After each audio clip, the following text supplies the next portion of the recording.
welcome to our Gas Detection Technologies Overview. My name is Dave Opheim, and I'm a Business Development Manager at MSA.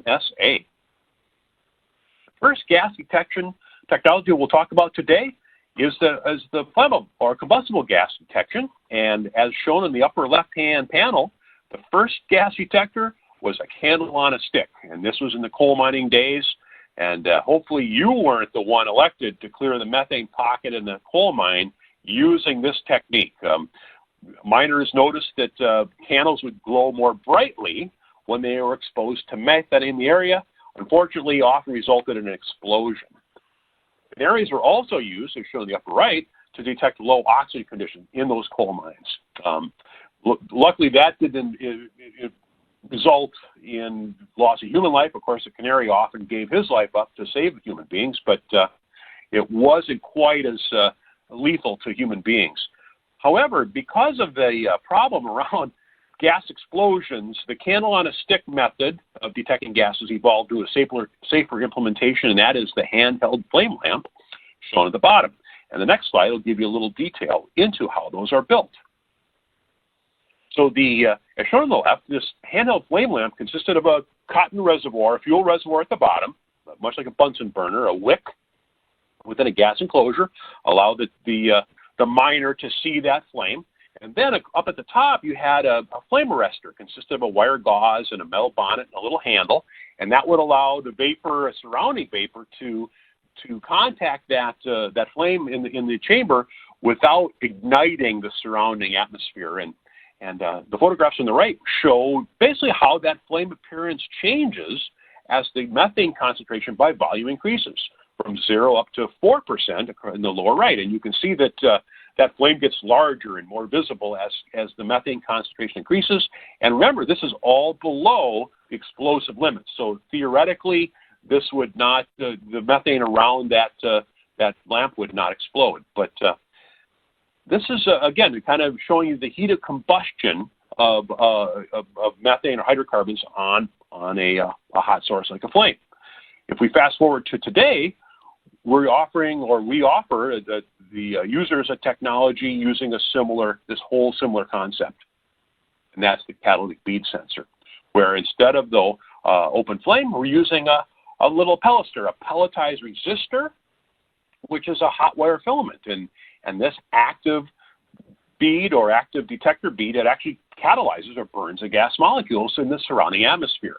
There's a complementary bead, or called a compensator or reference bead, that stabilizes this reaction in the Wheatstone circuit. So it compensates for changes in operating temperature, hot to cold, or humidity and elevation as well. It still uses a flame arrestor. Now, this is more of a stainless steel frit, as shown in the bottom lower left corner there. We've got a stainless steel flame arrestor. It prevents the sensor from igniting the surrounding gas should it be explosive concentration. And then the photographs on the right show you those little beads and how actually in the lower right, how it can become really hot, almost red hot, when there are gases present. The benefits of this sensor are that they're fundamentally accurate. The process variable millivolt signal out is linear without any microprocessor. They have a wide operating temperature range and surprisingly good service life. The next slide shows you a little graphic depiction of their signal output. So again, I mentioned they're fundamentally accurate, and this shows you as on the vertical axis the signal in millivolts, the gas concentration across the horizontal, and that the output is fundamentally linear. Usually you calibrate these sensors at the midpoint of the measurement range, roughly 50% LEL, although there is some tolerance there.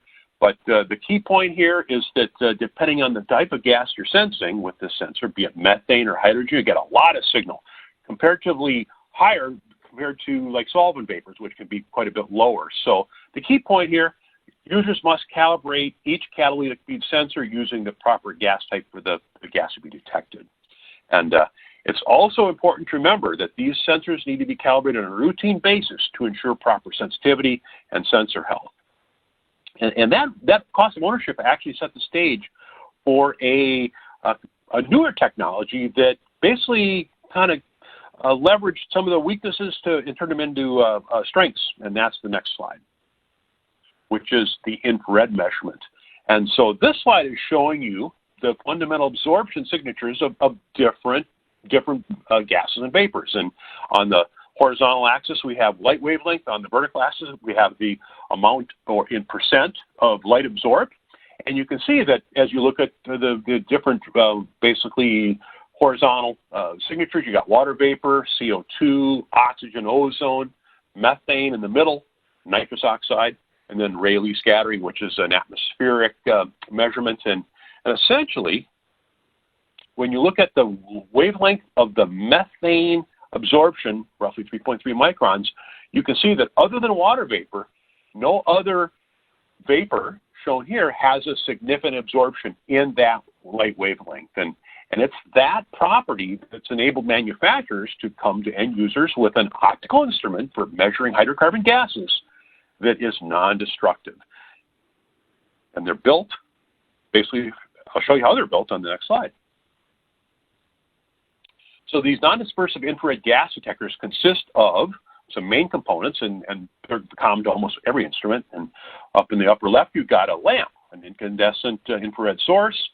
You've got a measurement chamber in the middle where the vapor of interest has to permeate or diffuse into where an absorption occurs.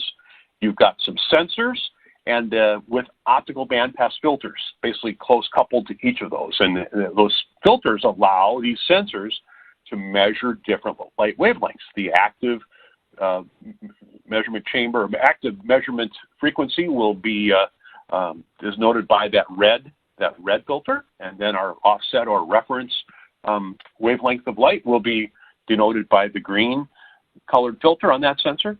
Those sensors, once there's a signal there, they'll route those signals into a microprocessor where an algorithm is run, and then a gas measurement signal will be routed out to a signal receiver that is proportional to the vapor concentration in the measurement chamber.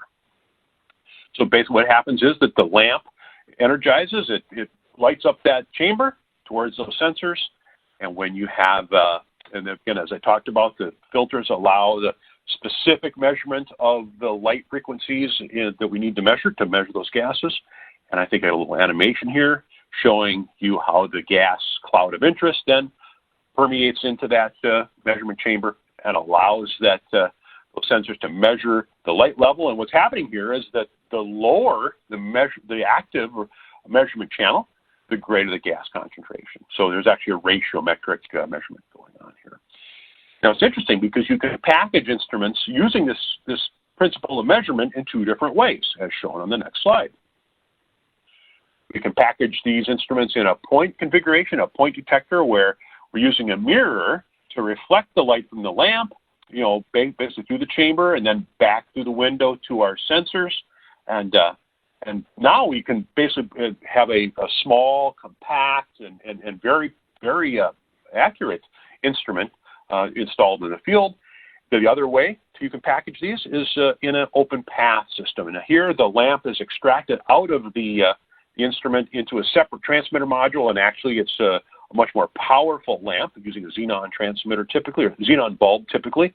And now the energy is transmitted to a receiver module that can be up to 100 plus meters away, and it's perfect for linear fence line or basically equipment monitoring where you've got a straight line of sight, and any gas cloud in that area intersecting that light beam gets detected, and a measurement variable is routed then to your signal receiver, representing that gas concentration. So that's a quick summary of your combustible gas technologies. The next slide will do a quick comparison of cat feed versus point IR.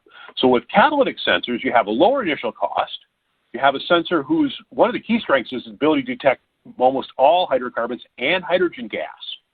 But remember, it requires a regular routine calibration in the field because they're not fail-safe. What that means is they can be poisoned by contaminants like silicones and corrosive materials. They do require air for an accurate measurement, so they're not suitable for low oxygen conditions. And because they're destructive, they have to burn the gas to measure it. They have a limited lifetime expectancy, in the best case, 3 to 5 years. Now, point IR detectors have a higher initial cost of procurement, and again, they're not useful for hydrogen gas, but the key benefit here is they're fail-safe. Since it's a non-destructive measurement, they don't have to burn anything. There's no basically high heat levels being generated. They require less frequent calibration, and also they're immune to poisoning. Again, being a non-destructive technology, the oxygen level does not factor into the measurement, so no O2 is okay for IR detectors, and they can be very, very fast because the absorption occurs very quickly. In fact, 90% of full scale, they can be at 2% response time, or 2 seconds response time to that T90 gas concentration. And 10-year warranty is a very common capability because of that reliability. Now, the next slide is going to compare point to open path technology. So point detectors are a very traditional method of detecting flammable gases, and most end users kind of get it, that the point detector's signal, the process variable signal, is directly proportional to the concentration of gas in that sensing chamber and represents the gas concentration of the cloud at that point.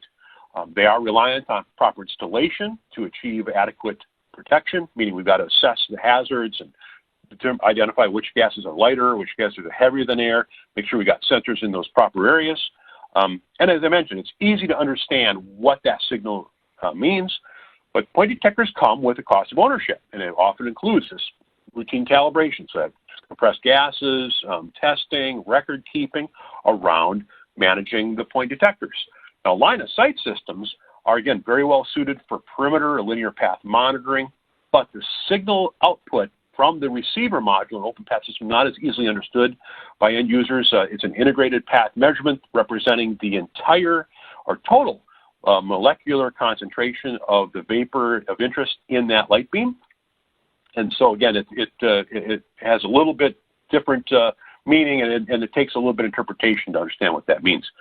The optics, because it's an optical device, without any membrane protection around it, they may occasionally require cleaning. They also require proper installation techniques. They're very basically more rigorous around the installation, since they have to be aligned to one another, and the mounting post or structure has to be solid. So that's a requirement on the pre-commissioning on the installation side, but they don't require routine field calibration. They'll have to be cleaned, but using calibration gas, not required. So that's a real benefit. That's kind of the end of the flammable gas discussion. I'm going to move on now to toxic gas detection, and specifically electrochemical type. So electrochemical toxic gas sensors are a point detector, and using the electrochemical type of sensing technology is the subject here today. And think of these electrochemical sensors as micro fuel cells, or if you will, small batteries. They have an electrolytic reservoir with electrodes within that reservoir, and a permeable membrane across the bottom in this case. And they have to be installed, again, where the gas of interest will contact that sensor, and that vapor then will permeate through the membrane and into the cavity, electrolytic reservoir cavity, where a microcurrent will flow across the electrodes proportional to the concentration of the vapor of interest in that sensor. And so typical analytes include H2S, carbon monoxide, ammonia, chlorine. So the signal output then is converted to a milliamp, if you will, from microamps to milliamps, and then routed into a signal receiver like the X5000 shown on the right. Now this transmitter module will provide a digital display to the on-site technicians representing the gas level being detected, and it will provide a signal out as well in either analog 4 to 20 and relay outputs or Modbus to alert other people and other systems of the presence of a toxic gas cloud in the plant. So this is the most common and the predominant technology we see today in toxics. Another way of sensing leaks, especially outdoors, is using ultrasonic technology. And that's the next slide. So this is a microphone-based gas detector. Its strengths include very almost instantaneous detection of a flammable gas leak outside, even upwind of the leak, because it's actually listening for the ultrasonic hiss, if you will, or the ultrasonic signature that's provided by a pressurized gas leak. It's perfect for outdoor settings and for windy settings and explosion-proof or hazardous areas, with the understanding that there are limitations. It won't sense vapors from a liquid spill, or a very low pressure, leak. And also, it cannot differentiate compressed air leaks from a hydrocarbon or a flammable gas leak as well. So there is some limitations, but again, those are often of concern anyway when you have a gas leak. So again, it's another tool in the toolbox to establish another layer of protection. Another technology available today is tunable diode laser detection, and that's on the next slide. So this is a laser-based system. We actually call it Enhanced Laser Diode Spectroscopy, or ELDS, and it's used to detect and measure, very dangerous, in fact, lethal toxic gases in the ppm meter range. These would include ammonia, CO2, hydrogen chloride, hydrogen fluoride, and H2S, or hydrogen sulfide. And again, it provides similar to the infrared type. You've got an enhanced large area coverage using a line of sight system.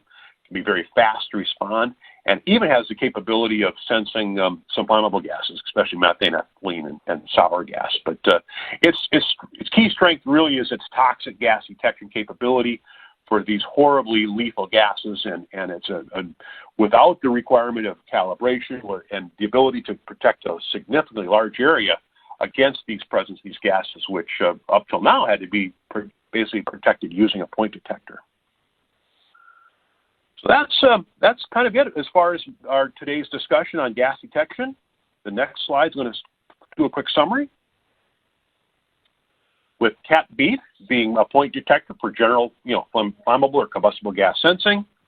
Optical infrared being the next evolution in gas detection for flammable gases in both point and open path configurations using non-dispersive IR for hydrocarbon gases only. That's the limitation there. Electrochemical gas sensors are commonly used for sensing, point detection for specific toxic gases and oxygen depletion. Ultrasonic/acoustic gas detectors are the microphone-based point detector for acoustic sensing of pressurized gas leaks.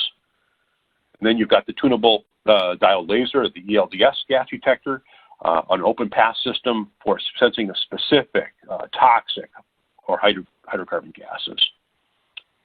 There is one other configuration I want to talk about before I wrap it up today, and that's the gas sampling option.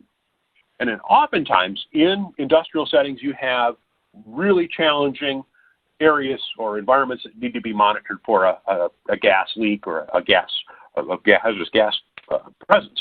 And using, if it's too hot, if it's too difficult to access, if it's just, for whatever reason, it's not suitable for a person to go in there and to calibrate those sensors or to manage that area, we can use a sampling system or recommend a sampling system. And this is basically it's used with a point detector with a vacuum pump. And the vacuum pump using tubing, will extract an air sample from that challenging area, route that sample to a sealed sensor chamber around our sensor. The measurement will occur within that chamber, and then the vacuum pump will exhaust that gas, that sample stream back to the area from where it was extracted. So it's a way of essentially enabling detection in a very difficult, challenging environmental area. Next slide will basically talk about keys to achieving a high-performing system. First step is identify and follow the best practices around executing a hazard operation analysis and going through scenarios leading to a leak. That's the first thing. And from the results of that study, we can identify the optimal detector placement locations and coverage we can expect from those locations. Once we've got that done, we've got to make sure we've got a proper installation. And that means mechanical considerations and electrical considerations around our detectors, physical installation, our wiring practices around that, our power supply, our power distribution. Once that's done, we've got an operating system without any faults. We can proceed to the commissioning phase and the routine performance test, making sure we've got a high-performing system that's accurate to the national standards, and that we've got a program around performance testing and making sure we're going to maintain that system. which leads right to operations and maintenance. Do we know how to, do our people on site know how to operate and maintain it and record it, log its performance and log our calibrations and so on, which leads really to training. That's really, at the end of it all, anyone assigned to managing a gas and flame system needs to be trained on how that system operates and how we take care of it to keep it in tip-top shape. That's my presentation for the day. Do have a few action items. I'd like to recommend some complementary webinars we've put together, one on flame detection, one on best practices around a deeper dive, if you will, into the flame and gas detection. And these are on the MSA Safety channel on YouTube, and specifically the Fixed Gas and Flame Detection playlist. Don't forget, it's on FGFD playlist, MSA Safety channel on YouTube. And please feel free to contact us for a free site analysis. We would love to come. That's what we really enjoy is helping customers, and we'd just love to do that. So here is our email address, fgfd@msasafety.com. And thank you. I hope you found it a useful presentation today, and please let us know if we can be of help. Thank you.